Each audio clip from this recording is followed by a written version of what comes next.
KBS 열린 토론.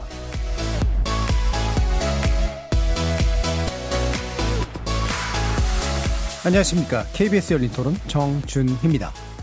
제가 지금 육아휴직 중이거든요. 아이들과 함께 시간을 많이 보낼 수 있다는 거, 그런 것들이 좋고, 가정에서 역할을 좀 충실할 수 있는 게 좋은데, 복귀해서 다시 잘 적응할 수 있을까? 아니면 아이들을 또 다시 놓고 또 일을 한다는 게 맞을까? 뭐 그런 고민들이 있어요. 지원이 충분해진다면 어쨌든 그 기간 동안에는 뭐 생활에 대한 고민이나 그런 것들 없이 충분히 이 육아휴직을 사용할 수 있는 것 같아서. 남자는 육아휴직 쓰는 걸 주변에서 아직까지 솔직히 못 봤어요. 육아휴직이 남자도 쓸 수 있다는 건 들은 알았는데 제도가 있다는 건 알고 있지만 주변에 쓰는 경우는 아직까지 사실 못 봤어요. 근데 지금 우리나라 출산 문제가 그만큼 심각하기 때문에 결국은 돈 문제, 경제적인 문제도 있기 때문에 출산을 조금 더 고민을 덜 할 수 있도록 조금씩 해주는 거는 긍정적이라고 생각해요. 쓰고 싶을 때 쓸 수 있죠. 공무원이라서. 다른 사람들은 복직 자체가 힘들어서 급여 문제가 아니라고 생각하는 것 같은데 소득이 꽤 큰 비중을 차지하니까 소득에 대해서 보장을 해주면은 육아휴직에 대해서 좀 더 자유롭게 쓸 수 있을 것 같은 생각이 듭니다. 거리에서 만나본 시민들의 목소리 어떻게 들으셨습니까? 우리나라의 육아휴직 제도가 처음 도입된 건 1987년이었습니다. 당시에는 여성만이 대상이었지만 그로부터 8년 뒤인 1995년부터는 남성도 육아휴직을 사용할 수 있게 되었는데요. 그러나 시행 30년이 훨씬 지난 육아휴직 제도의 실효성 논란은 여전합니다. 국가가 권장하고 이를 막는 사업주에겐 법적 제재를 가하고 있지만 육아휴직을 포기하거나 어쩔 수 없이 퇴사하는 경우가 적지 않아서인데요. 정부는 내년부터 육아휴직을 1년에서 1년 6개월로 늘리고 영아기 때 육아휴직을 활용하면 급여 수준을 높이는 등 부모 육아휴직 제도를 확대 개편하기로 했는데 이번 개편안은 일과 가정의 양립 그리고 출산율 상승에 도움이 될 수 있을지 모르겠습니다. 잠시 후 세 분의 전문가와 함께 부모 육아휴직 제도 확대 개편안의 주요 내용과 보완돼야 할 부분에 대해서 진지하게 논의해보는 시간 갖겠습니다. KBS 열린 토론 지금부터 시작합니다. 살아있습니다. 토론이 살아있습니다. 살아있는 토론, KBS 열린 토론. 토론은 라디오가 진짜입니다. 진짜 토론, KBS 열린 토론. 오늘 토론 함께해 주실 세 분 소개해드립니다. 먼저 인류노무사 사무소 대표이신 유현아 노무사 나오셨습니다. 안녕하세요. 자, 그리고 윤자영 충남대 경제학과 교수 자리해 주셨습니다. 안녕하세요. 네, 정재훈 서울여대 사회복지학과 교수 함께해 주셨습니다. 네, 안녕하십니까. KBS 일라드의 모든 프로그램은 유튜브를 통해서도 함께 하실 수 있습니다. 여러분의 많은 관심 부탁드리겠습니다. 자, 이번 고용노동부가 육아휴직 제도를 확대 개편하기로 했는데 올해 3월에 대통령 주재 저출산고령사회위원회에서 발표한 저출산 대책의 후속 조치로 알려져 있습니다. 기본은 현행의 3 더하기 3 부모 육아휴직제를 6 더하기 6으로 바꾸겠다라고 하는 건데 이런 수치들이 뭘 의미하는 것인지 기본적으로 정재훈 교수님께 짧게 설명 부탁드리겠습니다. 네, 3+3 부모 육아휴직 제도를 이제 6+6 그러니까 결국 3개월 할 수 있는 육아휴직을 예. 이제 6개월 더 추가 이제 이렇게 되는 건데요. 사실 요지는 그렇습니다. 육아휴직을 가능하면 아이가 출생 직후에 자녀 출생 직후에 일찍 해라라는 거, 그 다음에 부모가 가능하면 함께 해라, 혹은 이제 아빠가 육아휴직에 많이 참여해라, 이런 세 가지 메시지를 담고 있다라고 볼 수 있을 것 같습니다. 그래서 예. 이 제도를 활용을 하게 되면은 이제 받을 수 있는 상한액이 뭐 첫째 딸, 둘째 딸, 그다음에 셋째 딸 해가지고 이렇게 올라가게 되는 거죠. 근데 그게 이제 6+6이 되니까 이제 6개월 동안 이제 받을 수 있는 기존 나머지 3에다가 더하기 이제 기존 3개월에다가 나머지 3개월까지 해가지고 좀 더 많은 육아휴직 급여를 아주 최대 한 450만 원까지 받을 수 있는, 그래서 이제 부모가 모두 6개월간 동시에 육아휴직을 사용하게 된다면 부부 합산 최대한 3,900만 원을 받을 수 있는 그런 시스템인데, 이제 아이가 태어나서 출생 직후에는 육아휴직을 하고 그리고서 한 1년 정도 지난 다음에는 이제 육아휴직을 하는데 부모가 동시에 하고 내지는 아빠도 함께 하고 그 다음에 이 육아기 근로시간 단축이라고 해가지고 아이가 한 7, 8살 될 때까지는 유연 탄력 근무를 하는 이제 부부가 동시에 사용하면서 또 이제 육아휴직 다음에 유연 탄력 근무가 이어져서 부모가 동시에 일가정 양립을 하는 그런 서유럽 그 육아휴직 제도 모델을 예. 한국에 좀 적용하고자 하는 정책 의도로 일단은 해석할 수 있을 것 같습니다. 예. 그러니까 기존에 3+3이라고 하는 건 3은 이제 유급 그리고 3개월까지 더 연장해서 육아휴직을 받을 수 있는 거죠. 그러니까 이제 부모가 예.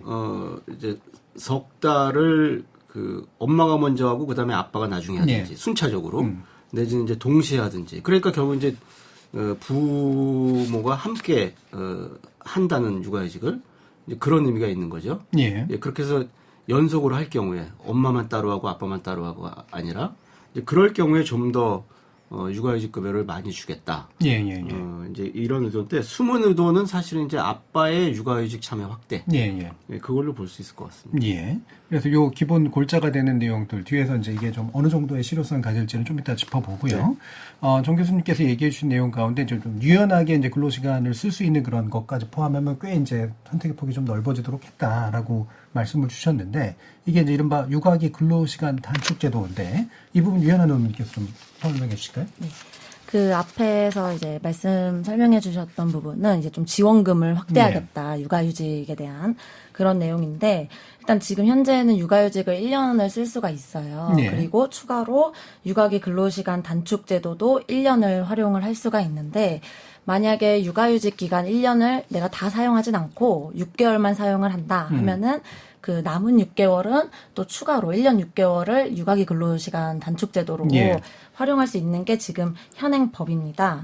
그리고 그 단축 근로를 할 수 있는 그 요건도 육아휴직과 동일하게 원래는 만 8세 이하 또는 초등학교 2학년 이하의 자녀를 두고 있는 게 이제 요건 중 하나인데 이 두 가지를 좀 바꾸겠다라는 게 이번 개정안이에요. 예.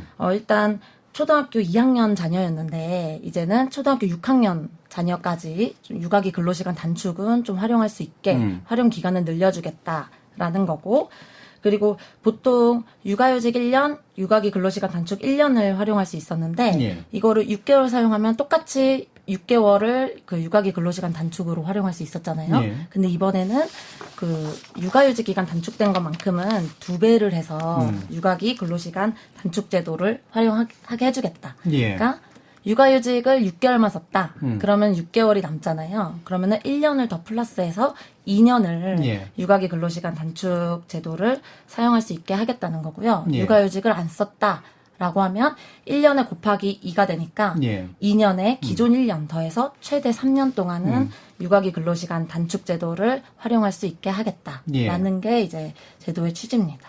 그래서 일단 첫 번째로는 적용될 수 있는 아이의 이제 연령 폭을 좀 확대시켜줬고, 네. 두 번째로는 혹시라도 안 쓴 육아휴직이 있다면 그 분량을 기존엔 그냥 이월하는 방식이었는데 지금 이제 2배로 쳐줌으로써 같이 뭐랄까요,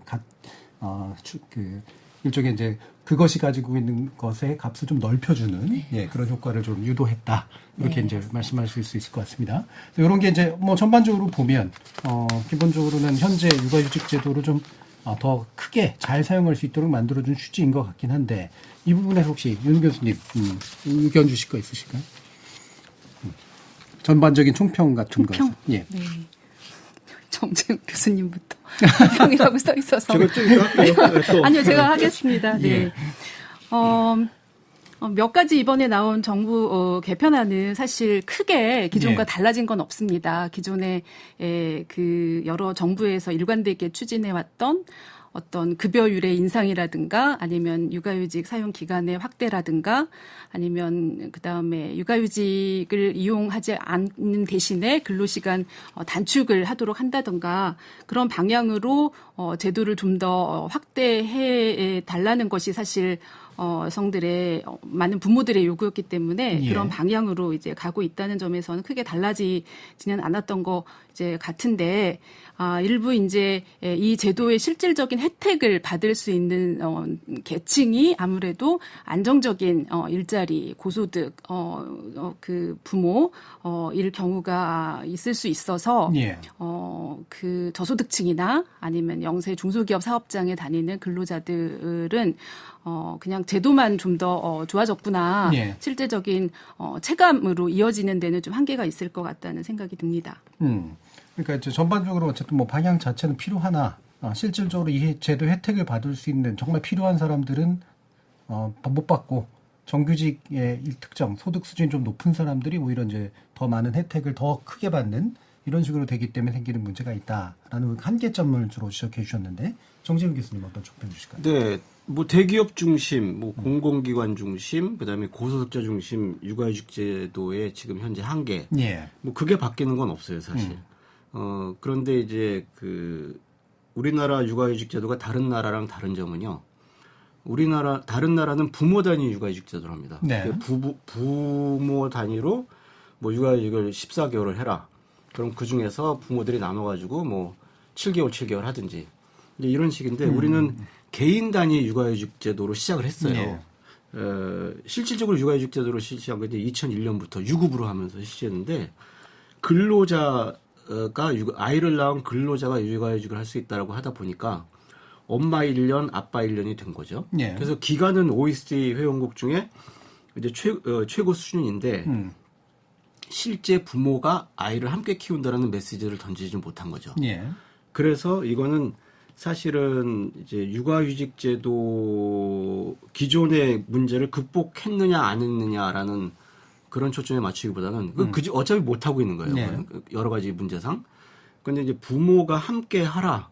육아휴직. 그래서 아이를 특히 아빠가 함께 키워라라는 메시지를 준다는 측면에서 의미가 있는 건데 일가정 양립이라는 게 사실 우리가 흔히 말하는 어린이집, 유치원 같은 사회적 돌봄 체계 더하기 가족 친화 경영이라는 두 축이 돼야만 일가정 양립이 되는 건데 네. 육아휴직 제도는 사실은 이런 가족 친화 경영이라는 거대한 어떤 그 제도 중에서 어떻게 보면 일부분이거든요. 그래서 이걸 그나마 이제 채울 수 있는 게 육아기 근로시간 단축. 그러니까 이제 사실 이거는 첫 걸음에 불과하다. 그래서 육아기 근로시간 단축이 어느 정도 이루어지느냐. 그 다음에 초등 돌봄 절벽 이런 것들이 예. 어떻게 이제 해결될 수 있느냐. 이런 것들이 합쳐졌을 때 사실 이제 고용률과 출산율을 올리는 효과를 예. 조금이나마 기대할 수 있을 것이다. 예. 그렇게 볼 수 있을 것 같습니다. 그러니까 애초에 이제 정규직 좀 좋은 직장 가지고 있는 사람들 위주의 어떤 제도였던 한계는 어차피 지금 당장 극복은 어렵고 좀 더 이제 중요한 부분은 이제 부모 단위로 뭔가 이렇게 함께 육아를 할 수 있도록 만들어주는 그런 제도로 활성화시키는 건데 그게 이제 아직까지 이제 기타 보완 요인들과 결합됐을 때 나타날 수 있는 거라 좀 지켜봐야 될 필요가 있다. 그러니까 이 제도가 처음 나왔을 때부터 예. 던지고자 하는 메시지는 사실은 아빠가 육아휴직에 참여해라. 예. 아빠의 돌봄 참여 확대가 사실은 주 안점이다. 이렇게 해석할 수 있는 거죠. 예. 그러나 지금까지 아빠가 안 한 거는 사실은 이런 유인이 없어서 안 한 건 아니기 때문에 그래서 생기는 문제가 있을 수 있을 텐데 그 뒷부분 다시 한번 좀 짚어주시면 될 것 같고요. 그러면 노무사님께서는 현장에서 이제 어떻게 또 보고 계시는지 또 이 부분도 한번 얘기를 들어볼까요? 뭐 그냥 제가 보기에는 뭐 공공기관이나 뭐 대기업에 다니고 있는 그러니까 원래 육아휴직을 좀 편하게 자유롭게 쓸 수 있는 분들은 좀 혜택이 늘었다라고 예. 체감을 할 수 있겠지만 이 제도를 들었을 때 나도 그럼 육아휴직을 써야지 하지는 않을 것 같다. 그러니까 우리 조직 문화에서 육아휴직을 쓰고 나면은 뭔가 여러 가지 눈에 보이지 않는 불이익들이 예상된다면 이 눈앞에 지원금 제도가 조금 확대됐다고 해서 원래 계획하지 않았던 육아휴직을 맘 편히 쓰기는 쉽지는 않을 것 같다라는 생각이 좀 들기도 하고 예. 그리고 현실적으로 육아기 근로시간 단축이라고 했을 때 육아휴직은 차라리 이제 회사에 안 나오면서 좀 쉬잖아요. 근데 육아기 근로시간 단축은 내가 우리 회사가 언제 바쁘고 언제 한가한지를 아는데 내 팀원들은 다들 이렇게 야근하고 정시 퇴근하고 있을 때 나만 혼자 이렇게 2시간 먼저 퇴근하겠습니다 하고 예. 갈 수 있는 게 좀 문화가 뒷받쳐주지 않으면 힘들지 않을까라는 좀 생각도 해봅니다. 예, 전반적으로 이제 현장에서의 문화의 문제를 또 지적하지 않을 수가 없는 게 계속 나오고 있는데 그 뒷부분 이제 모아서 다시 한번 또 얘기해 보고요. 한 가지 좀 예. 보완해도 될까요? 그러니까 결국 고용률하고 출산율을 올리는 효과를 가져오느냐, 그게 이제 중요한 질문이 될 텐데, 육아휴직 기간이 길어질수록 사실 고용률에 부정적인, 그러니까 여성들이 이 육아휴직 기간이 길어지면 직장에 복귀하기보다는 오히려 노동시장을 이탈하더라라는 또 연구 결과도 있거든요. 그래서 육아휴직 기간을 확대 연장해달라라는 요구도 있지만 사실 무한정 요구, 그러니까 연장하는 것보다는 어떤 방식으로 그럼 그 아이 중심으로 부모가 육아휴직을 할 수 있는 총량을 실질적인 사용 기간을 길게 하느냐를 모색하려다 보니까 이제 6+6 식의 제도가 이제 고안이 된 것 같습니다. 그러니까 실질적으로 왜 오래 사용하면 급여가 그 첫 번째 달, 두 번째 달, 그 여섯 번째 달이 제일 급여가 높잖아요. 그러니까 오래 사용하도록 유인하는 거죠. 그래서 실질적으로 기존에 이제 아버지가 전혀 사용하지 않았기 때문에 한 아이당 엄마만 사용해서 실질적으로 1년이었다면 이제 이런 이제 급여율을 올림으로 해서 아빠도 6개월까지 실질적으로 사용하게 되면 아이 한 명당 18개월까지 실질적으로 제도적으로는 여전히 1년이긴 하지만 실질적으로 18개월 사용할 수 있도록 하는 그런 방식으로 여성 고용에 부정적인 영향을 미치지 않으면서도 아빠가 육아에 참여해서 장기적으로 돌봄에 참여할 수 있는 그런 이제 어떤 뭐 가족 간의 이제 여러 문화, 뭐 관행 이런 거를 만들어 나가도록 하는데 좀 더 이제 초점을 둔 제도 설계인 것 같습니다. 예. 그러니까 뭐 말씀들 들어보면 안 쓰는 게 바보가 되는 상황을 현실적으로 만들어줘야 되잖아요. 근데 바보를 선택하는 이유들이 이제 나중에 있을 텐데 그 부분은 이제 좀 이따 다시 한번 또 모아서 좀 지적해 보고요. 한계로 얘기됐던 것 가운데 이제 아까 물론 이건 제도적인 뭐 한계가 있을 수밖에 없습니다만 요 내용 나오고 나면은 결국 우리는 옛날부터도 상관없었고 지금도 상관없는 거 아니냐라는 이런 프리랜서라든가 특고직이라든가 이런 뭐 불만이 있을 수밖에 없잖아요. 그 부분 김현수 노무사님 좀 말씀해 주시죠. 일단 이게 제 얘기라서 저도 개인 사업자거든요. 그래서 이렇게 제도가 정비가 된다고 하는데 저는 사실 그림의 떡인 느낌인 건 같아요. 좋아지고 있구나. 근데 나만 관계 없구나. 이런 생각이 좀 드는 것 같고, 어쩔 수 없잖아요. 그 근로기준법상 근로자에게만 보장이 되는 제도이다 보니까 좀 배제되는 경우가 있는데, 근데 이게 꼭 제가 뭐 프리랜서라서 그렇다기보다 사용할 수 있는데 이렇게 바보가 되는 그런 분들도 마찬가지의 감정을 느끼지 않을까라는 생각을 해요. 제도는 뭐 좋아지고 있다고는 하는데 나는 이거를 활용할 가능성이 없다면 그게 뭐 크게 이게 좀 효용성이 얼마나 있을까라는 생각도 듭니다. 비단 프리랜서만의 문제가 아니라 그 사용할 수 있지만 사용하지 못하는 그 문화 속에서 근무를 하고 계신 분들에게도 해당하는 생각일 것 같아요. 예. 그리고 그 문제 가기 전에 또 한 가지만 또 짚어보면 아까 윤 교수님께서 이제 또 얘기해 주신 내용 가운데 일부 있는데 소득에 따른 혜택 편차가 크다. 근데 이거는 사실 제도 설계상 불가피한 요소가 있는 것 같은데 그렇죠. 근데 이제 제가 말씀드리고 싶은 얘기는, 지점은 이 3+3 때도 그랬어요. 근데 6+6도 말하자면 동시에 혹은 순차적으로 2명의 엄마 아빠가 다 써야지 이 혜택을 볼 수 있는 거거든요.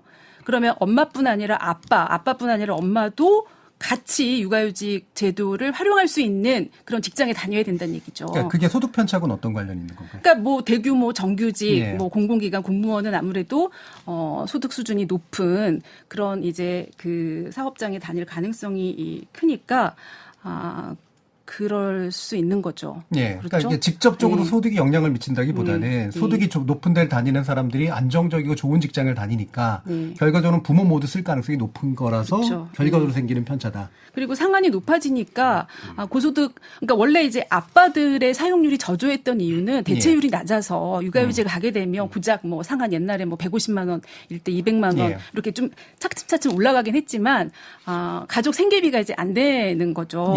그러다 보니까 보니까 가족 일하는 게 낫다. 그냥. 그렇죠. 예. 일하는 게 낫다. 그래서 이제 아빠들이 사용하지 못했는데 이제 6+6+6으로 이제 인센티브를 좀 월 급여율을 높이면 아무래도 예. 이제 고소득 자들이 좀 더 이 육아휴직을 활용하려는 유인이 전보다는 더 강해질 수 있는 거죠. 예. 더 그 혜택을 많이 받으니까. 예. 그래서 이런 유인을 주기 위해서 설계한 건데 그러나 이제 중위소득 고소득이 아닌 경우에는 대체율이 떨어지기 때문에 생기는 한계는 또 여전히 있을 수 있어서 그 부분도 뒤에서 한번 얘기를 해야 될 한계 지점인 것 같고요. 결국 중요한 건 현재 제도에 이렇게 새로 개편을 하는 것은 부모가 다 이 육아휴직 제도를 활용할 수 있도록 이제 계속 유인을 주는 방식일 텐데 이런 아빠의 참여 또는 부의 참여라고 하는 것이 이런 식으로 가능해질까?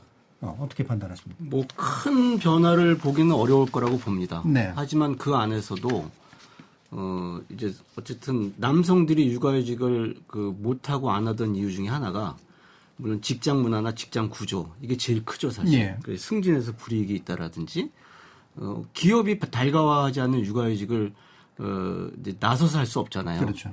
네, 그런 한계는 분명히 남아 있고 앞으로도 계속 남을 거고.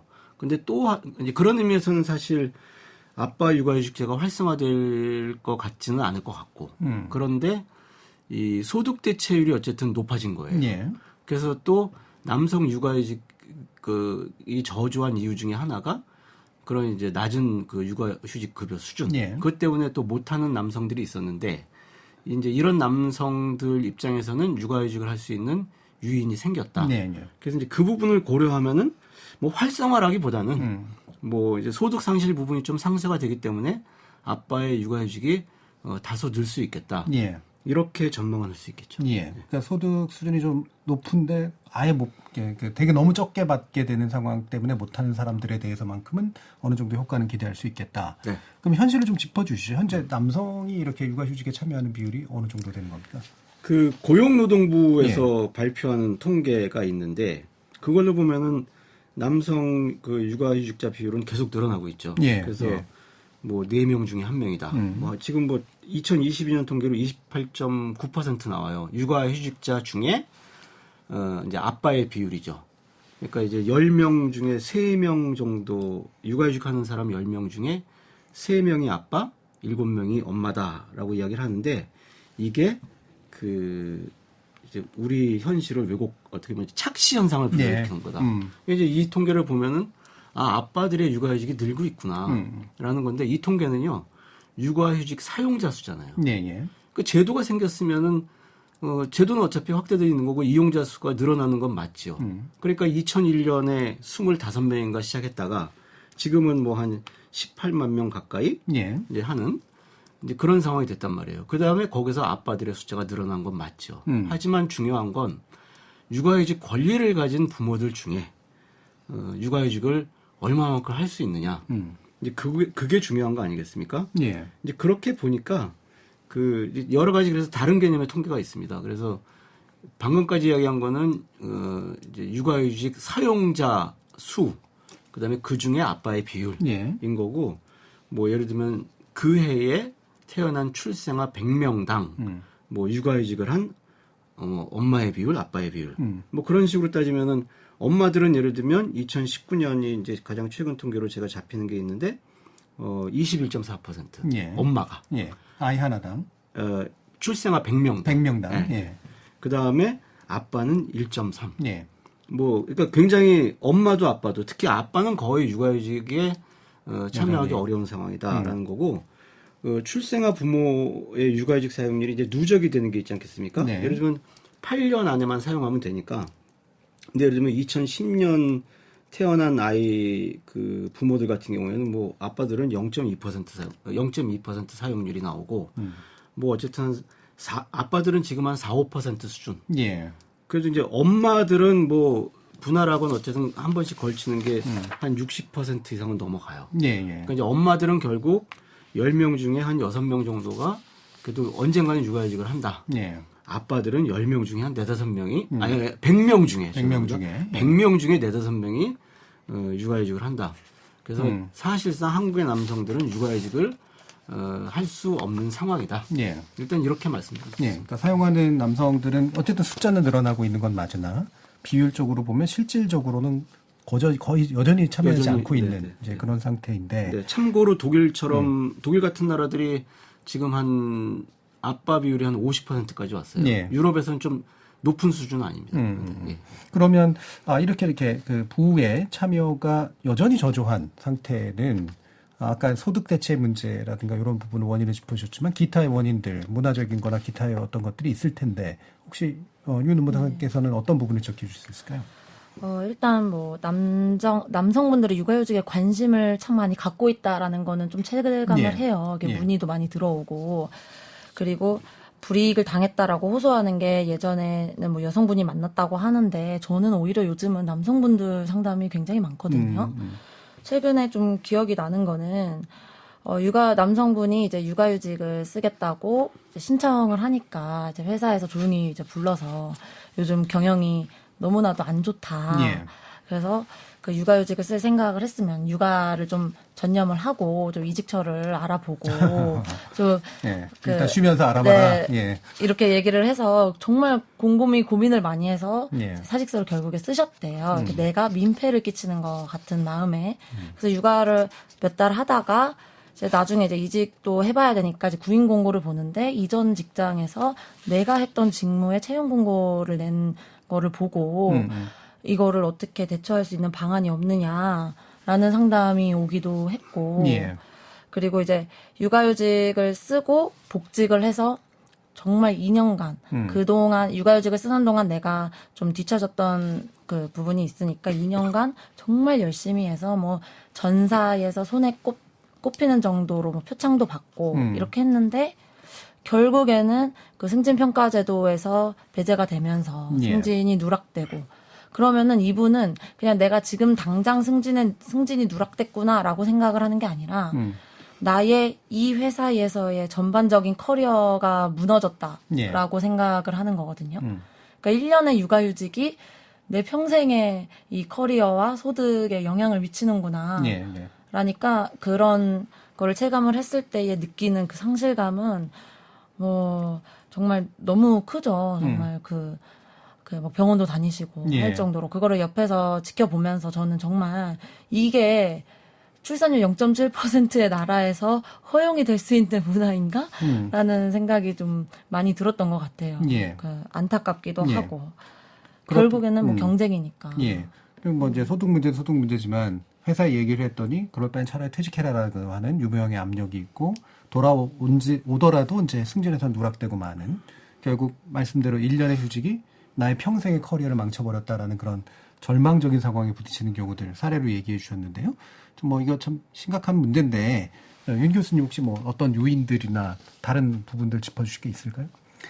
저는 이 그림, 이 육아휴직자 활용 그림 여기 제시해 주셨잖아요. 예. 이걸 보니까 흥미로운 점을 좀 발견했는데 2021년에서 2022년에 남성 육아휴직자, 뭐 전체 육아휴직자도 그렇지만 이렇게 굉장히 뛰어요. 급증 이용자 수가 좀 그 전년도 추세에 비해서 예, 20년까지 오르다 21년에 줄었다가 22년에 확 그렇죠? 뛰죠. 예. 이 21년에 줄은 건 아마 뭐 아까 이렇게 뭐 코로나 영향도 있을 예. 것 같고 뭐 그렇긴 한데 아무튼 22년에 이렇게 팍 뛰는데 보면 이제 3+3이 22년부터 본격적으로 그 예. 수혜자가 등장했던 그런 시기인 것 같더라고요. 그래서 이 3+3 제도의 효과가 아직 이제 검증된 그런 연구는 못 봤는데 예. 그럴 수도 있겠다. 이 3+3이라는 어떤 그 금전적인 인센티브가 현장에서는 뭐 근로자도 그렇고 예. 기업의 입장에서도 왜 그렇지 않습니까? 급여가 높아졌는데 옛날에 한 150만 원일 때는 너 가지 마라고 말할 수 예. 있지만 급여가 이제 상한이 한 300만 원이 되면 근로자가 간다고 했을 때 자기가 월급 주는 것도 아니면서 고용보험 기금에서 어차피 나가는데 가지 말라라고 붙잡을 수 없거든요. 예. 간다라고 했을 경우에는 그래서 그런 이제 급여 대체율이 높아지는 것의 효과가 좀 나타나나 싶기도 해서 뭐 좀 두고 봐야 하긴 하겠지만 하지만 이제 이건 육아휴직자 이용자 수고 기간은 사실 여기 제시돼 있지 않아서 얼마나 이제 남성과 여성이 동등한 뭐 비슷한 길이로 이제 육아휴직을 하고 있는지는 두고 봐야 하겠지만 예. 일정 정도 좀 육아휴직이 활성화되고 있는 거 아닌가라는 좀 생각도 잠깐 해봤어요. 예. 근데 그러니까 21년 추세는 전체에서 네. 약간 아웃라이어처럼 이렇게 옆으로 벗어나 있는 것 같고 남성 네. 육아휴직자 추세 보면 비슷하게 늘고 있잖아요. 근데 좀 팍 뛰잖아요. 예. 2,000명씩 늘다가 21년에서 22년에는 한 8,000명 뭐 뛰어가지고 갑자기 뭐 출산율이 이때 이 시기에 변했을 것 같지는 않은데 아무튼 예. 정확하게 이제 뭐 인과관계를 밝힐 수는 없지만 예. 예. 궁금해서 말씀드리는 예, 거예요. 뭐 고표는 이제 그렇게 새로 한번 읽어주신 거고 22년, 예. 남성 육아휴직이라든가 이런 육아휴직자 자체가 직장이나 이런 데서 이를테면 유인을 줘도 선택을 잘 못하는 또 다른 혹시 이유로서 짚어주실 부분들은 있으실까요? 남성이요? 예, 뭐 남성이 됐건 아니면 여성이 돼도 상관은 없고요. 육아휴직이란 제도는 계속해서 뭔가 확장이 되고 있는데 네. 현장에서 잘 선택을 못하는 이유. 일단은 특히 이제 중소기업 영세 사업장 같은 경우는 여유 인력이 없어요. 예. 그러니까 충분한 인력이 없다 보니까 한 명의 근로자가 빠지면 대체 인력을 구하지 않는 이상은 동료들이 이제 나눠서 해야 되거든요. 옛날에 제가 한번 그 설문조사를 했을 때 보면 사실 대표는 뭐 육아휴직 가도 된다라고 하지만 오히려 반발이 거센 거는 동료들이에요. 왜냐하면 그 일의 부담이 자기한테 오기 때문에 동료가 육아휴직 가는 거를 싫어하죠. 예. 그래서 기본적으로 이 여유 인력이 없이 그러니까 근로자들이 인력 운용이 한 명당 한 90% 정도씩 그 업무 소화를 하고 있다라면 이제 한 명이 빠져도 어느 정도 서로 나눠서 하고 막 그럴 수 있을 텐데 이미 이 풀 가동을 넘어서서 장시간 근로를 하고 있는 오버타임까지 하고 있는 상황에서 한 명의 근로자가 빠지면 이 대응할 이렇게 여력이 안 된다라는 것이 이제 가장 또 문제고 또 이제 이게 여러 가지 아무래도 한 명의 근로자가 빠지면 대체 인력 채용해야 되고 예. 또 관련 또 정부 그러니까 기업한테 지원하는 또 제도들이 많아요, 사업들이. 근데 영세 사업장이나 뭐 중소기업 웬만한 이렇게 소규모 사업장은 인사 노무 파트가 별도로 없어요. 예. 별도로 없기 때문에 그런 제도를 활용할 수가 사실 없죠. 그러니까 정부의 지원이라는 게 사실 무용지물인 그런 상황이어서 근로자가 간다고 해도 사용자가 적극적으로 뭐 대체 인력을 구하거나 뭐 등등의 이제 이렇게 도와주지 못하는 이제 그런 상황이 되는 거고요. 대체 인력을 구하지 못할 경우에는 우리 법상 아마 대체 인력을 구하지 못하는 상황이다. 막 그러면은 사용주가 보내주지 않는 것이 그렇게 법에 저촉되지 않는 식으로 굉장히 좀 느슨하게 되어 있을 거예요. 그래서 적극적으로 이제 네가 육아휴직 가려면 네가 알아봐라라는 식으로 대표는 사업주는 사용자는 손 놓고 그냥 뒷짐지고 바라보는 그런 이제 상황이라서. 사실 개별 근로자가 이제 완전히 그 하던 업무를 내팽개치고 결국 동료들의 압박 어렵다. 때문에 네. 눈치도 보이고. 네. 근데 이걸 원래는 사업주가 이제 대체를 해줘야 되지만 강제돼 있는 것도 아니고. 그러니까 네가 알아서 좀 빈자리 좀 적당한 사람 메워서 갈 거 아니면은 사실 갈 생각하지 마라처럼 이제 분위기가 형성돼 있는 부분도 지적을 해주셨는데. 예, 정 교수님. 근데 뭐 어차피 녹음 방송이니까 뭐 자를 테면 자르십시오. 근데 이거 질문을 조금 좀 비틀어 보면은 사실은 뭐 육아휴직 제도를 쉽게 신청하지 못하는 원인이라고 볼 수도 있지만 육아휴직 제도가 결국 왜 작동을 하질 않느냐. 예. 그러니까 큰 흐름에서는 이게 기업이 주도하는 육아휴직 내지는 가족 친화 경영이 돼야 되는데 기업의 여건과 상관없이 국가가 주도하기 때문에 그러는 거예요. 예. 그러니까 지금 뭐 동료들 이런저런 얘기를 했지만 사실 이 유연 탄력 근무 기반으로 노동 시간도 짧아지고 그다음에 이제 유연 탄력 근무 기반으로 이 노동 환경이 이미 80년대 90년대 바뀐 서유럽 복지 국가들 같은 경우에는 누가 육아휴직을 한다, 누가 빠진다고 해서 누가 또 그런 업무 부담을 갖는다. 이런 것들이 상대적으로 덜하거든요. 그래서 이제 그 육아휴직이 가능한 거예요. 그다음에 그 이제 근로 시간 단축도 가능하고.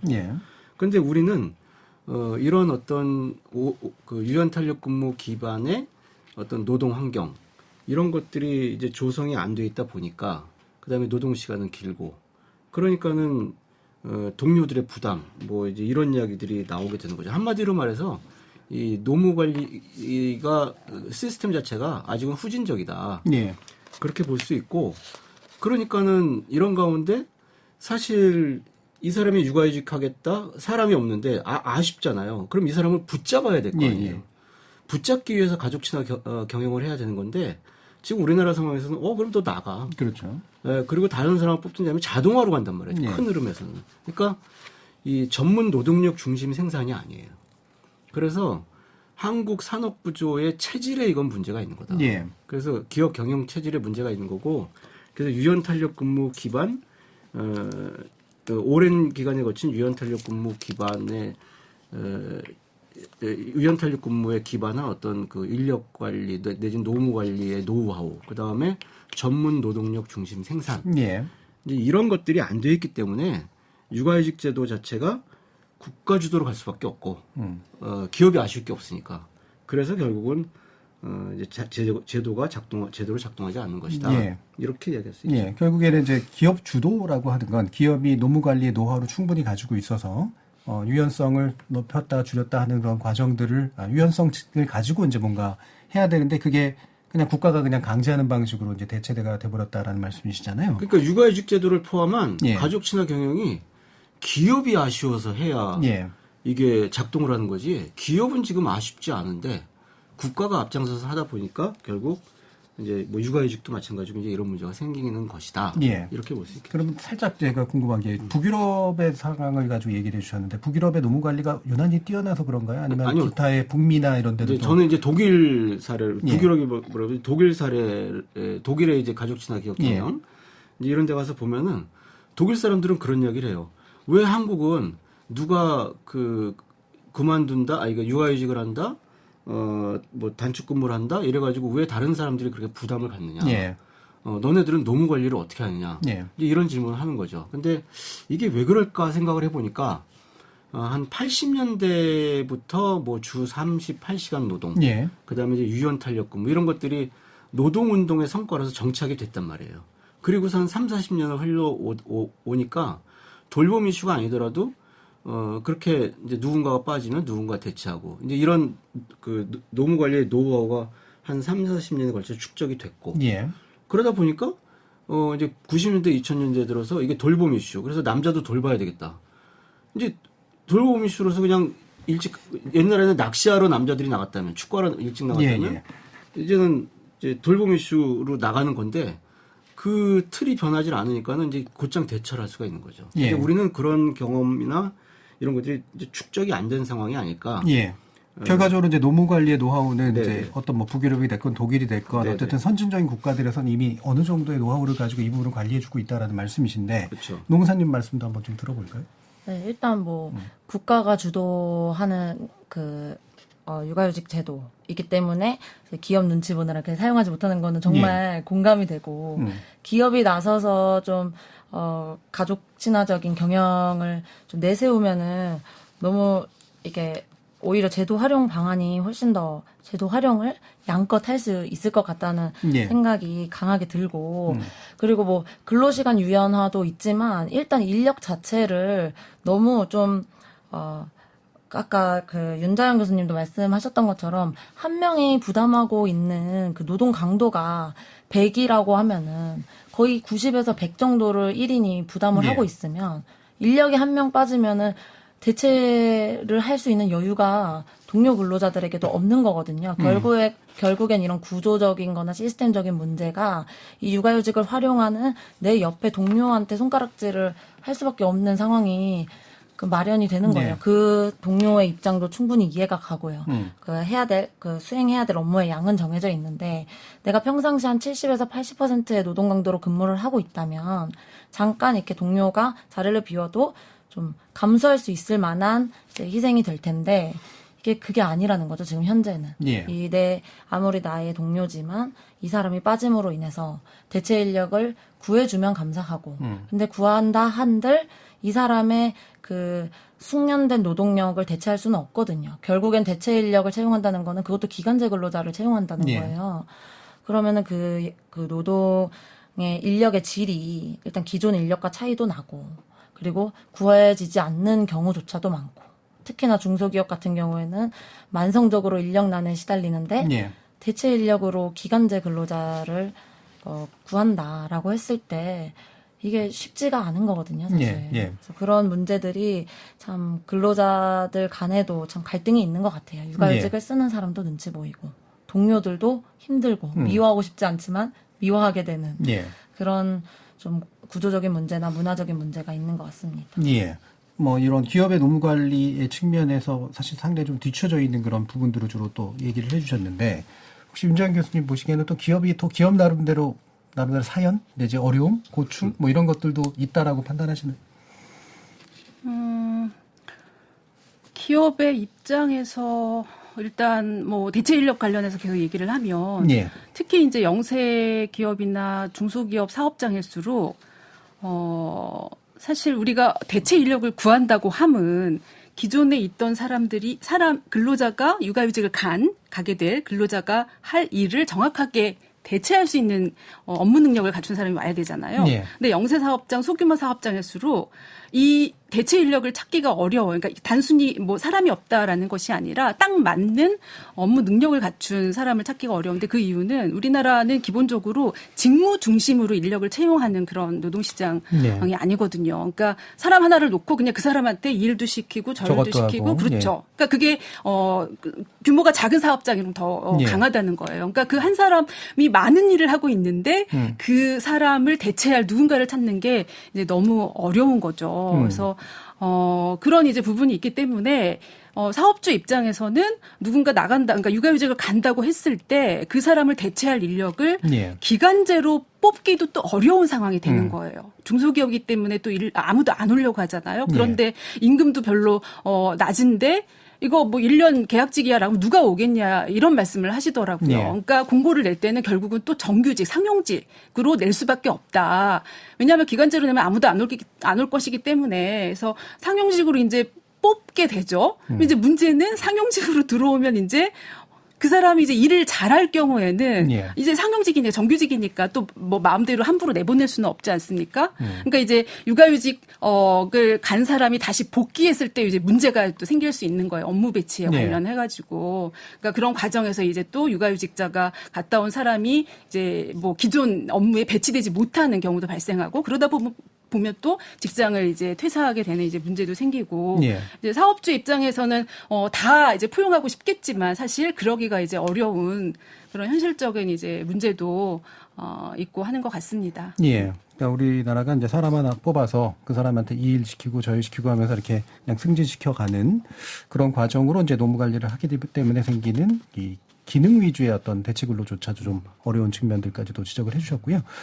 기타 이제 또 현장에서 어떤 부분들을 겪고 있는 건가, 그리고 그 부분을 해결하기 위해서는 또 어떤 제도적 보완이 필요한가라는 이야기는 이어지는 2부에서 연속해 가면서 한번 이야기 나눠보도록 하겠습니다. 여러분은 지금 KBS 열린 토론과 함께하고 계십니다. 단 1, 20%의 가능성도 저는 있다고 보기 때문에 이거는 국민들도 다 알 수밖에 없는 문제이기 때문에 논리가 부딪히고 삶에서 좀 기댈 곳, 기댈 사람 이런 것들이 좀 필요한 것 같아요. 뭔가 우리가 좀 치유가 돼야 될 것 같아요. 예. 느슨해져야 될 것 같아요. 이성과 감정이 만나는 곳 KBS 열린 토론 평일 저녁 7시 20분 정준이와 함께합니다. KBS 열린 토론 2부 윤자영 충남대 경제학과 교수, 정재훈 서울여대 사회복지학과 교수, 그리고 유현아 노무사 이렇게 세 분과 함께 이야기 나누고 있는데요. 원래 1부에서 좀 얘기 더 나눌까 했다가 잠깐 2부로 연장시킨 내용이 있는데 이게 이제 제도, 그러니까 뭐 기업의 관점 또 그리고 사용자나 또는 이제 피고용자의 관점 뭐 이런 것들을 이제 다 복합적으로 좀 볼 필요는 있어가지고요. 이게 이제 뭐 전체적으로 이제 큰 문제가 되는 걸까 아닐까 싶긴 합니다만 기업의 관점에서 보면 육아휴직 후 바로 퇴사해버려서 결국은 그냥 이렇게 참 휴직을 줬더니 처음부터 그냥 사람 새로 구하면 될 문제를 시간을 늦춰버렸다. 이렇게 이제 불만을 갖는 경우도 있는 것 같은데 실제로 이런 사례들이 얼마나 좀 크거나 문제가 됩니까? 이거는.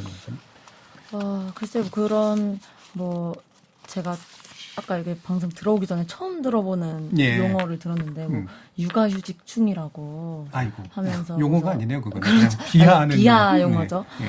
그래서 그런 단어를 듣고 저 너무나도 충격적이기도 했고 예. 그리고 퇴사를 결심했을 때 마지막 필살기로 뭐 육아휴직을 쓴다라는 안 쓰던 얘기도 그냥 쓰고 간다.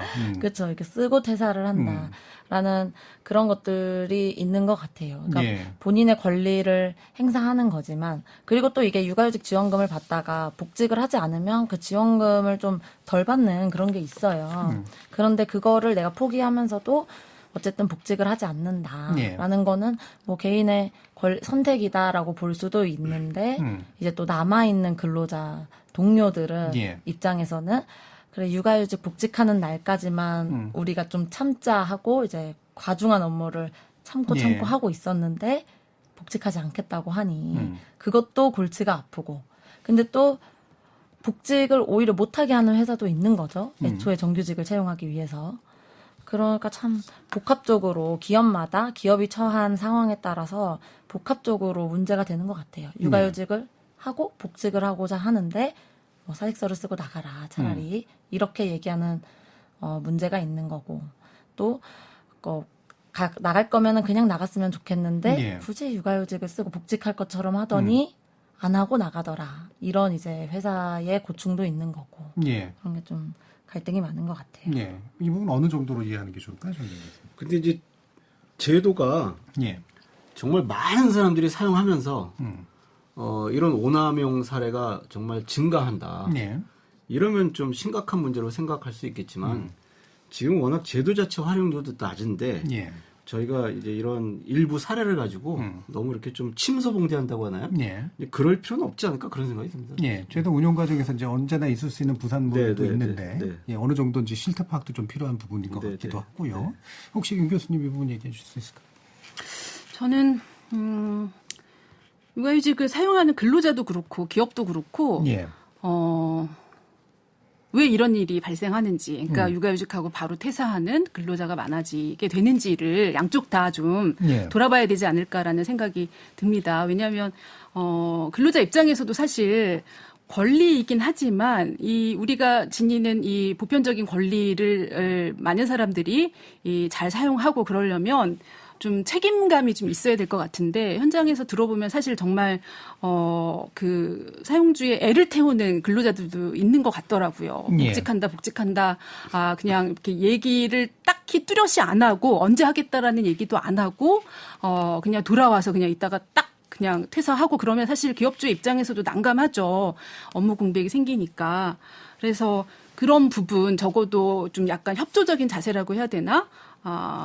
그런 부분을 좀 유념하는 게 좋을 것 같고 사업주 입장에서도 사실 근로자가 퇴사를 결정하는 건 사실 그 회사가 육아휴직까지는 갔다 왔지만 계속 다니기는 어려운 환경이다. 예. 여러 가지 조건이 이미. 뭐 근로시간도 너무 길고 아니면 뭐 반차 뭐 병가도 제대로 못 쓰고 뭐 이런 이제 굉장히 경직된 일하는 방식이 구조화된 그런 곳일 수 있거든요. 그런저런 여러 가지 사건 상황 때문에 사실 근로자가 육아휴직 갔다 와서 못 다니겠다고 이제 이미 뭐 마음을 뭐 그 전에 먹었거나 가기 전부터 먹었거나 여러 이제 생각 끝에 그런 결정을 내리는 거 아닌가 싶은 생각이 들어서 그 육아휴직만으로 사실 아이를 키우는 건 어렵거든요. 그러니까 육아휴직 말고도 다른 이제 뭐 유연 근무제를 좀 더 그 활성화시키도록 사업주도 회사도 좀 자신의 그 사업자 문화를 좀 관행을 돌아봐야 되지 않을까라는 생각이 듭니다. 예.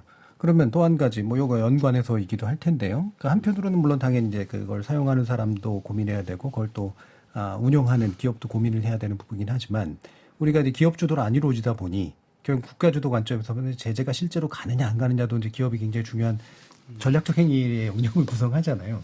현실 좀 어떻다고 보시나요, 정준 교수님? 아무래도 뭐, 처벌이 사실상 이루어지고 있지 않다. 예. 뭐 솜방망이 처벌이다. 이제 이런 여론들이 있는데요. 지금 3년 이하, 그러니까 이제 육아휴직을 이유로 해고 또는 불리한 처우를 하면 사용자가 사업주가 3년 이하 징역이나 또는 3천만 원 이하의 벌금을 부과받을 수 있는데 이게 그 약한 처벌 조항인가? 조항 자체는 예, 그렇죠. 여기서 뭘 강화한다기보다는 예. 근데 실제 처벌 사례가 적다는 게 문제잖아요. 그럼 우리가 처벌을 강화해야 될 것이냐? 예. 뭐 실효성을 강화해서 저는 좀 그렇게 생각 안 하는 게 저희가 이제 육아휴직 이야기를 하고 있지만 사업주 입장에서 봤을 때 어쨌든 가족 친화 경영을 해야 우리가 지속 가능하게 살아남을 수 있다라는 어떤 그 기업 체질 경영을 할 수 있도록 국가에서 예. 컨설팅을 한다든지, 그러니까 육아휴직은 굉장히 일부분이에요, 사실. 예. 육아기 근로시간 단축이 어떻게 보면 더 중요한 거고, 그러니까 그다음에 또 다른 여러 가지 뭐 직장 어린이집부터 가족 친화 경영의 목록이 굉장히 길지 않습니까? 예. 그래서 이런 것들을 했을 때 기업이 오래 남아있는 전문 인력을 통해서 더 성장할 수 있다. 이제 이런 쪽으로 계속 비전을 주는 그런 어떤 계몽, 교육, 컨설팅, 이제 이런 쪽으로 이제 뭐랄까 좀 가족 친화 경영이라는 그 키워드를 가지고 그 안에서 육아휴직도 건드리고 육아기 근로시간 단축도 건드리고 뭐 돌봄 공간도 건드리고 아이들 돌보는 예. 그런 식으로 좀 종합적인 어떤 접근이랄까 이제 그런 쪽으로 가야 되지 않을까 예. 싶은 생각입니다. 예. 그러니까 이미 처벌 조항 자체는 좀 센 편이고 네. 그러다 보니 또 오히려 적용하는 데는 또 주저하게 되는 면도 분명히 있고 그럴 수도 있죠. 그래서 네. 그 영역의 핵심은 아닌 것 같다 네. 말씀이시네요. 네. 윤무사님 어떠세요? 저는 이 실제 처벌 사례가 적다라는 거를 좀 그 법률적으로 봤을 때 예. 저는 이거는 입증 책임의 문제가 굉장히 큰 것 그렇겠다. 같아요. 회사가 뭐 전부 육아휴직을 쓰고 복직한 근로자한테 대놓고 육아휴직을 다녀왔으니까 이번 승진에선 배제야. 아니면 뭐 지방으로 육아휴직 다녔으니까 뭐 지방으로 가. 이렇게 안 하거든요. 그렇겠죠. 뭐 건수를 잡는다고 표현을 좀 해도 될지 모르겠는데 뭔가 이렇게 표면적인 사유를 만들어서 이제 불이익을 주는 그 근로자가 느끼기에 그런 조치를 했을 때 이게 육아휴직을 이유로 한 불이익 처우다라는 거를 근로자가 입증을 해야 돼요. 예. 그러면 그 형사처벌 규정이 있기 때문에 근데 사실상 이게 쉽지가 않거든요. 그 정보에 대해서 이렇게 정보도 부족하고 회사에 비해서 그런 근로자 개인이 어떻게 이게 육아휴직 때문에 내가 육아휴직 이후에 뭔가 나를 대하고 나를 평가하는 인사평가 기준도 달라졌는데 이걸 내가 어떻게 입증해야 되나. 이런 것 때문에 이제 저는 실제 처벌 사례가 적다고 보고 예. 이 입증 책임을 좀 사업주한테 넘기는 그 기존과 다른 처우를 했을 때 거기에 대한 명확한 정당한 사유를 사용자가 입증해야 되는 그런 식의 좀 보완이 좀 마련됐으면 좋겠다라는 생각이 있습니다. 예. 법률적으로는 입증 책임 문제도 좀 있다. 네. 그러니까 그 피고용자가 그거를 입증하기 굉장히 어렵기 때문에 또 혹시 윤자윤 교수님은 이 제재 강화 필요성 내지 제재 현실에 대해서는 어떤 판단하시나요? 글쎄요, 뭐 노무사님이 뭐 정확히 대안까지 지적해 주셔서 예. 뭐 특별한 말씀을 드리고 싶은 건 없는데 이게 너무 그냥 뭐 이렇게 현장의 관행이라고 해야 되나? 예. 그렇게 돼버린 것 같아요. 그러니까 그냥 분위기, 뭐 다들 안 지키는데 다들 이런 식으로 하는데 되다 보니까 서로 관용적이 되는 거 아닌가. 근로자도 그냥 그거를 별로 법적인 어떤 위반이나 예. 그런 걸로 받아들여지지 않고 그냥 보통의 뭐 여러 가지 문제로 또 근로자가 괴롭힘을 당할 수 있잖아요. 뭐 동일한 선상에서 뭐 이렇게 이해하는 그런 거 아닌가라는 좀 생각이 들어서 예. 사실 네. 알겠습니다. 어떻게 해야 좋을지 모르겠어요. 예, 사실. 그러니까 이게 네. 막막한 측면들이 좀 분명히 좀 있어서 네. 생기는 부분인데, 자 그러면 이게 정작 이제 2부에서 얘기 나눌 부분이 사실 포인트는 이게 결국 출산율 정책하고 재고 정책하고 연관이 돼서 고민된 거잖아요. 저출산 대책 일환으로 또 나온 거기도 하니까. 그럼 그 당사자들이 받아들이기가 이게 좀 어떤가라는 문제를 좀 짚어보면 좋을 것 같은데, 유한한 노무사님 이게 2030 세대가 가장 중요할 텐데 이 부분에 있어서는 이런 일과 가정을 영립시킨다, 그리고 이렇게 육아휴직 제도를 좀 더 잘 쓰도록 만든다. 어떻게 받아들여주고 있을까요? 물론 다 물어보시지 못하셨겠지만. 그냥 제 주변 반응은 예. 그냥 뭐 그렇구나. 이런 제도가 생겨서 나는 계획이 없었던 결혼을 한다거나 계획이 없었던 아이를 낳아야겠다라는 반응은 제가 한 번도 보지 못했고 예. 그냥 그렇구나. 혹시 내가 출산을 하게 된다면 그때 한번 찾아보고 좀 활용을 해볼까? 정도에서 그치지 않았나. 이런 뭔가 제도가 많지만 찾아보면 굉장히 많잖아요. 지원 제도가. 예. 근데 그게 과연 실질적으로 결혼이나 출산을 미루거나 아니면 포기하는 사람들을 결혼을 하게 만들고 출산을 하게 만드는 정책이라고는 조금 애매한 것 같아요. 예. 그렇게 생각이 들지는 않아요. 예. 이게 사실 아까 정 교수님께서 지적해 주셨던 사실은 연관돼야 될 가족 친화 경영이라든가 기타 돌봄의 문제까지 포괄적으로 돼야지 효과가 좀 기대될 텐데 뭐 더 말씀 한번 들어보죠. 예. 그러니까 결국 이제 일가정 양립을 할 수 있다라는 희망이 있어야 희망이 있어야 뭐 결혼도 하고 아이도 낳는 거 아니겠습니까? 그런데 결혼한 사람들을 보니까 이제 여성 같은 경우에는 이제 여성 입장에서 보면은 독박 육아 경력 단절. 예. 근데 그 경력 단절의 그 하이라이트가 어디에서 오느냐? 초등 돌봄 절벽. 그러니까 그 모습을 보면서 이제 결혼하면 안 되겠구나. 내지는 아이를 낳으면 안 되겠구나.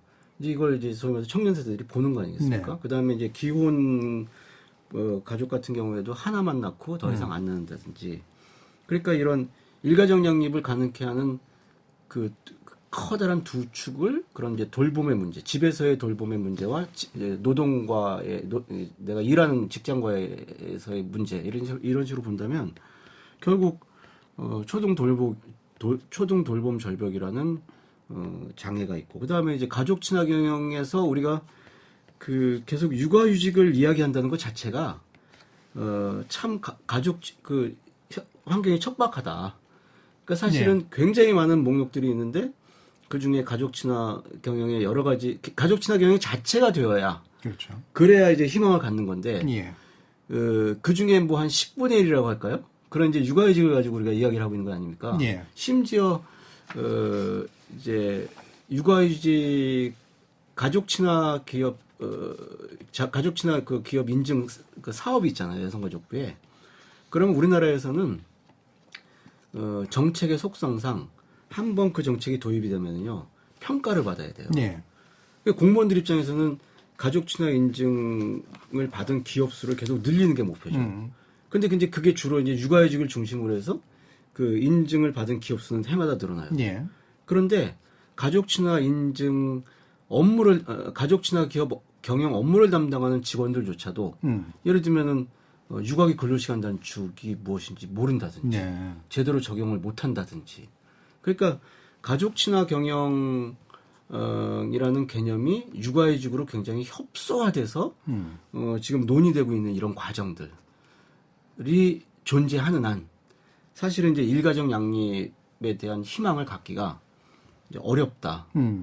그러면은 뭐 2030이 아니라 뭐 3040이라도 안 되는 거죠. 그러니까 이런 세대 측면으로 보더라도 핵심 층인데도 이제 그들에게 충분히 어떤 가능성을 주기 좀 어려운 그런 측면들이 분명히 좀 있고요.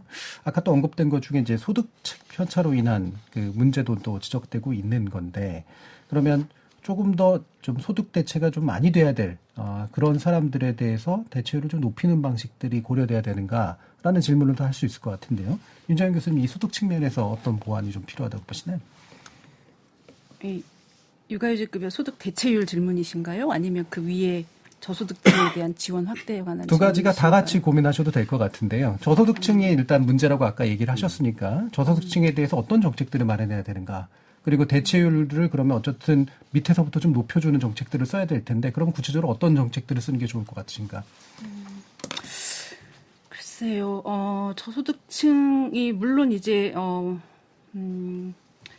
경제적인 그런 여건이 사실 출산과 양육이 가장 어려울 수 있기 때문에 대폭적인 지원이 가야 되는 계층이긴 한데 사실 현재도 물론 이제 그 수준 지원 금액에 있어서 여전히 좀 만족스럽지는 않을 수 있지만 많이 저소득층 중심의 어떤 그 지원은 어느 정도 되고 있다라고 생각은 드는데 문제는 이제 저소득층 그러면 이제 노동자 중심으로 생각할 수 있는데 이 저소득층의 특징은 일자리가 불안정하다라는 거거든요. 그러니까 절대적인 소득 수준뿐만이 아니라 일자리의 불안정성이 사실 더 크게 그 출산에 장애가 되는 거 아닐까. 왜냐하면 안정적인 어떤 소득 흐름이 있어야 아이를 낳고 가정을 꾸리고 아이들을 위해서 뭐 돈을 쓰고 하는 이 계획을 세울 수 있는데 그러기가 사실 어렵다는 거죠.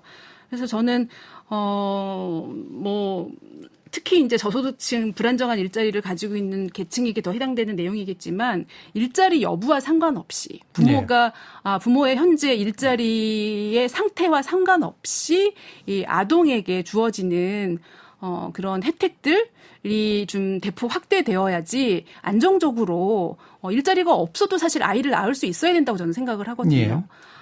근데 현재는 사실 굉장히 이제 노동을 하느냐 여부야. 심지어 뭐 어린이집 관련해서도 그렇고, 취업을 한 부모에게 먼저, 이제 어린이집 접근권을 준다던가 뭐 이런 식으로 이제 하는 나라들도 있고, 우리도 약간 그런 식으로 가야 된다라고 하는 경향도 있는데, 저는 일자리와 상관없이 아동이 뭐 건강하게 자랄 수 있는 그런 이제, 좀 정책이 좀 더 마련되어야 되지 않을까라는 생각이 예. 들고요. 그런 이제 관점에서 보더라도 이제 소득 대체율 그러면 사실 예.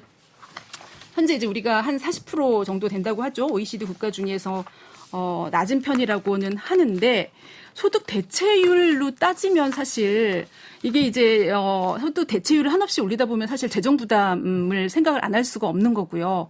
현재도 이제 고용보험기금이 굉장히 이 한계가 와서 이제 일반 예산을 이제 투입하자라는 이제 요구도 있지만 재정 부담의 문제뿐만이 아니라 소득의 양극화 문제가 계속 있지 않습니까? 예. 그러니까 임금 부포가 계속 뭐 이렇게 쫙 퍼져가는데 소득 대체율로 치면 사실 고소득층은 계속 임금 수준이 높아지기 때문에 이 평균 수준에서 소득 대체율을 따지다 보면 계속 우리는 뭐 낮아질 수밖에 없어요. 따라가기가 어렵다라는 거죠. 전반적인 이제 소득의 양극화 하에서.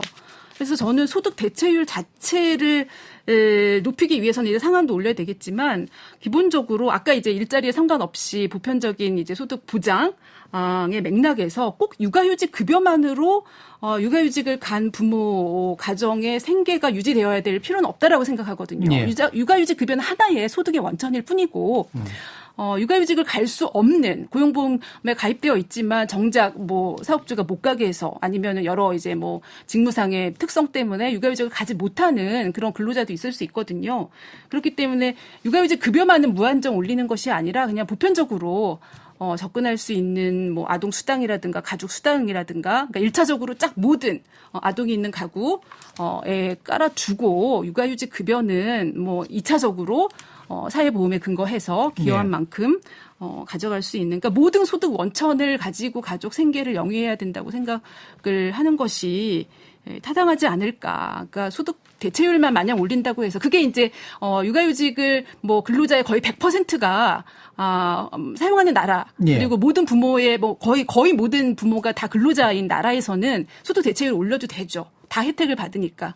하지만 갈수록 그러진 않게 되는 일자리가 계속 감소할 가능성이 예. 크기 때문에 육아휴직 급여는 그냥 부분일 뿐이다라고 예. 저는 생각을 그래서 말씀을 좀 더 합니다. 거칠게나마 좀 요약해 보면 소득 대체를 높이는 거 뭐 이런 거 필요할 수 있겠지만 재정 부담도 좀 있고 결국 중요한 건 소득이 낮은 사람들은 직장이 불안정한 사람들이고 좋은 직장이 아닌 경우들이 많아서 근데 그들에게 이제 실제로 육아를 좀 더 할 수 있도록 그리고 더 많은 아이를 낳을 수 있도록 도와주는 방식이 반드시 이제 육아휴직 급여라든가 이런 부분일까 좀 더 기본층을 좀 깔아줘야 될 필요가 있지 않을까라는 그런 이야기신데 이게 이제 아까 이제 가족 친화 경영의 대상이 될 수 없는 그런 근로자 내지 노동자들에 대해서는 어떤 식의 이제 사회적 대책들이 필요할까 이런 이제 견해이실 텐데요. 혹시 노무사님 말씀 주실 거 있으실까요?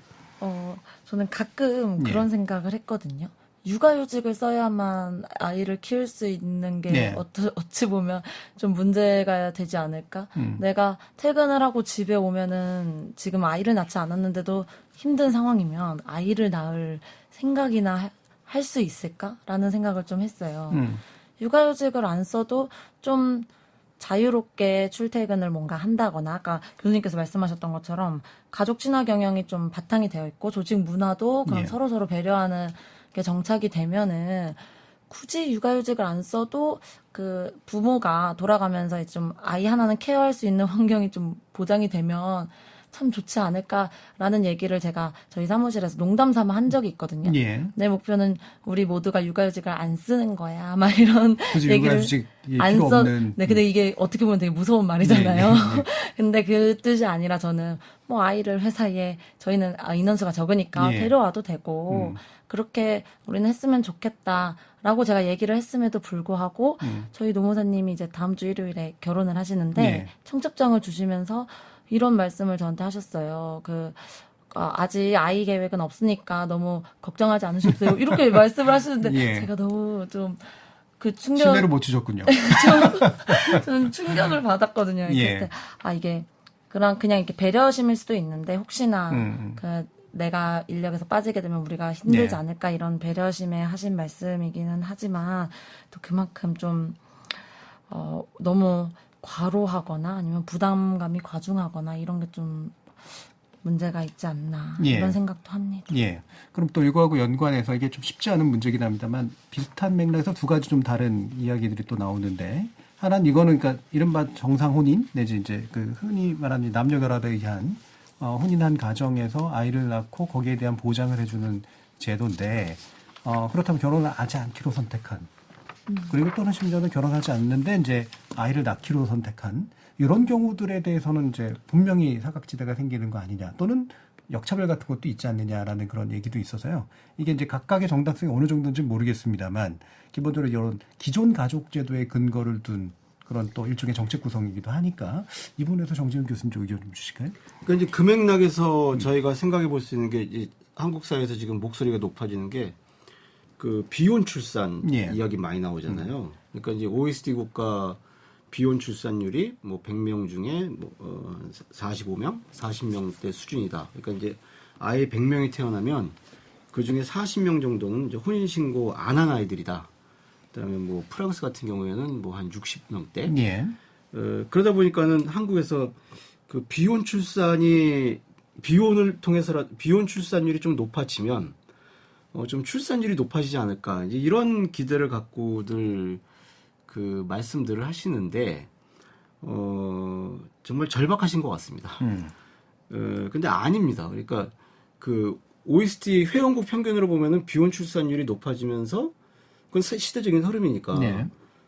출산율이 어느 정도 유지되니까 이제 같이 높아지는 걸로 볼 수 있지만 국가별로 보면은요 뭐 어떤 나라는 비혼 출산율이 높아져도 출산율은 떨어진다든지. 예. 그러니까 이제 한마디로 말해서 비혼 출산율이 굳이 높아진다고 뭐 출산율이 높아진다 그건 아니고 출산율 추세에 큰 영향을 예, 그리고 이제 주지 않는다. 서유럽 국가 예. 사람들 입장에서는요 비혼 출산을 했지만은 그다음에 또 혼인 신고 하잖아요. 예. 그러니까 혼인 신고를 하고 출산을 하느냐 뭐 혼인 신고를 하지 않고 출산을 하느냐 그게 그렇게 큰 의미가 없기 때문에 뭐 비혼 출산율이 그 이제 높아져서 그 나라가 출산율이 높다 이건 이런 식으로 접근하는 건 아닌 것 같고. 예.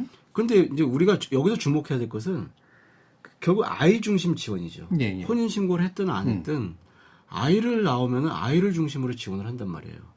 그래서 이제 이번에 그 정부에서 발표한 것도 보니까 이제 신혼부부 행복주택 확대가 아니라 아이를 어린 자녀를 둔 집에 대해서 뭐 먼저 그 이제 그 아파트를 뭐 분양해주겠다라든지 이제 아이 중심 지원으로 정책 방향을 틀었잖아요.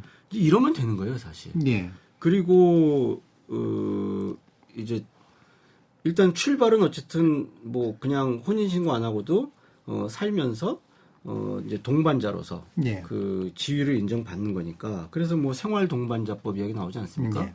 뭐 여러 가지 이야기도 나오는데 이제 그런 것들을 저희가 이제 생각해 볼 수가 있겠죠. 예. 근데 일단은 이제 생활 동반자법 같은 경우에 논쟁이 지금 수년째 계속되고 있잖아요. 근데 이런 논쟁은 지속하되 지금 저희가 당장 할 수 있는 건 무슨 법 만들고 법 안 만들어도 아이 중심 지원은 그냥 할 수 있는 거예요. 네. 예, 혼인 신고 뭐 하고 났든 안 하고 났든 그래서 아이 중심 지원으로 정책 방향을 바꾸면 된다. 예. 정책 방향을 틀면 된다. 뭐 이제 이렇게 말씀드릴 수 있을 겁니다. 예. 그러니까 이제 흔히 출산율이 떨어지니 비혼 가정도 좀 이렇게 많이 인정해주고 그래서 출산율 높이는 데 기여하지 않은 건 너무 좁은 놈이거나 잘못된 논이고 결국에는 또 이제 제도적인 변화나 문화적인 변화도 엄청나게 또 필요한 부분인데 아이 중심 정책으로 바꾸면 그러면 이 문제는 상당 부분 제대로 된 해결책을 찾을 수 있다. 이런 견해신데요. 혹시 이 부분에 관련해서 이제 기존 가족 제도를 벗어나는 것들과 연관성 속에서 어떤 이야기를 또 해주실 수 있을지 윤자영 교수님. 저도 정재훈 교수님하고 같은 생각이에요. 예. 아이 중심으로 간다는 거는 사실 아이의 부모가 뭐 헛벌이든 맞벌이든 뭐 한부모든 양부모든 성적 선호가 어땠든 뭐 결혼 상태가 어땠든 상관없이 동등한 똑같은 지원을 받을 수 있으면 되는 거거든요. 굳이 그 부모가 누구냐, 부모의 상태가 어떠냐에 따라서 지원을 차등화하고 뭐 제도를 예. 다르게 설계하고 이럴 게 아니라 아이가 그때그때 커 나가면서 필요한 서비스와 뭐 현금 필요를 충족할 수 있는 방식으로 제도를 만들면 되는 거라고 생각이 듭니다. 예. 1분부터 노무사님 말씀도 한번 들어볼까요? 일단 뭐 아이 중심으로 지원한다 이런 건 아이디어 좋은 것 같은데. 예.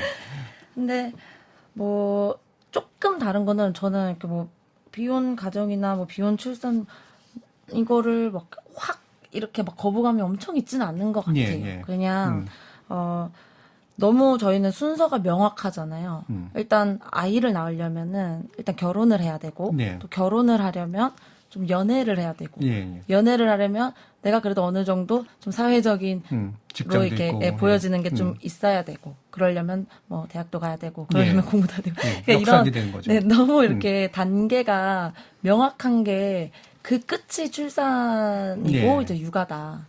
그러면은 그렇기 때문에 이제 출산율이 이렇게까지 저조된 게 아닌가. 이거 연애도 되게 힘들다고 하는 예. 좀 이제 또래들도 많고 연애가 힘든데 어떻게 결혼을 하고 어떻게 그 출산을 하고 이런 고민들을 조금 평상시에 하다 보니까 예.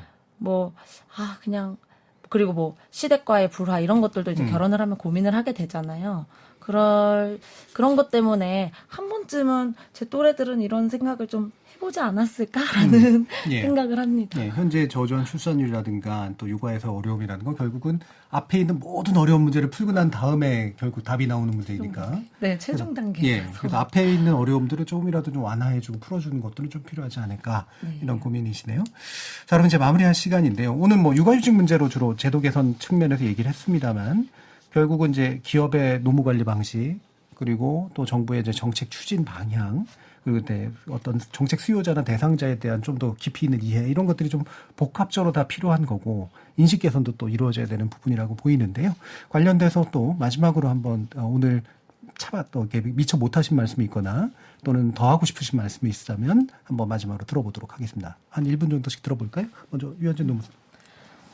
저는 뭐 추가적으로 하고 싶은 말은 없고 오늘 예. 이제 토론하면서 약간 되게 굉장히 기억에 남는 게 이게 국가 주도의 그 일가정 양립이 아니라 기업이 주도하는 좀 가족 친화적인 경영이 이루어져야 된다라는 예. 거랑 그리고 이제 대체 인력에 대한 미비 이런 어려움 이런 것들을 해소하기 위한 방안으로 좀 직무 중심으로 채용을 하고 교육을 하고 그래서 이게 한 기업에서뿐만이 아니라 나의 커리어가 한 기업에서 이루어지는 게 아니라 좀 다양한 기업에서 이루어진다면 그러면은 좀 대체 인력 문제라든지 경력 단절 문제도 좀 해소되지 않을까라는 그런 인사이트를 좀 얻은 것 같아서 예. 굉장히 유익했던 시간이었던 예. 것 같습니다. 예, 다른 두 분 교수님의 네. 말씀으로부터 많은 걸 배우셨네요. 또. 네, 정말 한 수 배웠습니다.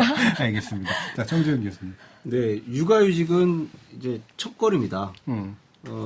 여기에 이제 아빠들이 참여하는 육아휴직으로의 변화가 있어야 될 것 같고, 그리고 가족 친화 경영의 일부분으로서 녹아드는. 그래서 우리가 한국 사회가 육아휴직 제도에 대한 토론을 계기로 해서 가족 친화 경영을 어떻게 할 것인지 예. 논의를 좀 확장시켜 나가야 될 것이고, 그렇게 됐을 때 기업이 더 성장하고 살 수 있다. 글로벌 기업으로 성장할 수 있다. 이제 이런 어떤 이제 변화, 인식의 변화가 있었으면 좋겠습니다. 예. 기업의 새로운 어떤 활로는 오히려 가족 친화 쪽에서 찾는 것이 분명히 중요하다.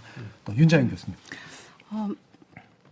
일가정 양립 지원 제도라고 해서 굉장히 많은 제도가 사실 있어요. 제도적으로는 거의 정말 완벽할 만큼 더 이상 뭐 새로운 거를 할 게 없을 만큼 있긴 있는데 그게 왜 출산율을 올리는데 효과적이지 않느냐 생각을 해보면 결국 메시지가 잠자는 시간 빼고는 일하거나 아니면 돌보거나 두 개 하라는 거거든요. 그렇죠. 근데 왜 특히 젊은 세대들은 그럴 텐데 왜 애를 안 낳으려고 하냐 물어보면 내 시간이 없어질 것 같아서라고 대답을 해요. 그러니까 일하는데 돌보는데 다 나의 에너지와 시간을 쓰는 거지 나 자신을 위해서 쓸 시간이 없다는 거죠. 그래서 그만큼 좀 저는 근로시간이 좀 더 단축되어야 될 필요가 있다. 그래서 근로시간이 단축되고 뭐 보육 서비스라는 뭐 이런 인프라가 잘 깔리면 아까 이제 노무사님이 말씀하셨듯이 굳이 육아휴직을 가지 않아도 몇 년 아이를 훌륭하게 잘 키워낼 수 있는 여유 있게 나 자신도 돌보면서 예. 그럴 수 있는 사회가 되지 않을까. 그래서 근로시간을 좀 더 단축했으면 좋겠다라는 말씀을 드리겠습니다. 예, 일가정 양립이라지만 일가정 나의 삼립이라고 이제 표현할 수 있겠네요. 자, 오늘 KBS 열린 토론 논의는 이것으로 모두 마무리하겠습니다. 오늘 함께해 주신 세 분, 정재훈 서울여대 사회복지학과 교수, 류현아 노무사, 그리고 윤자영 충남대 경제학과 교수, 세 분 모두 수고하셨습니다. 감사합니다. 감사합니다. 감사합니다.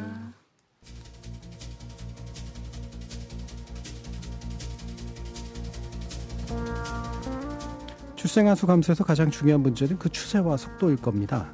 각자들의 다른 조건으로 인해 그 심각성을 체감하고 대책을 마련하는 데 드는 시간을 훌쩍 앞질러 달려가고 있기 때문이죠. 오늘 논의한 육아휴직 문제를 포함한 일가정 양립 문제, 아마도 그런 딜레마에 봉착해 있는 것 같은데요. 이 문제를 해결하기 위한 인식의 전환 대단히 중요해 보입니다. 지금까지 KBS 열린 토론 정준이었습니다.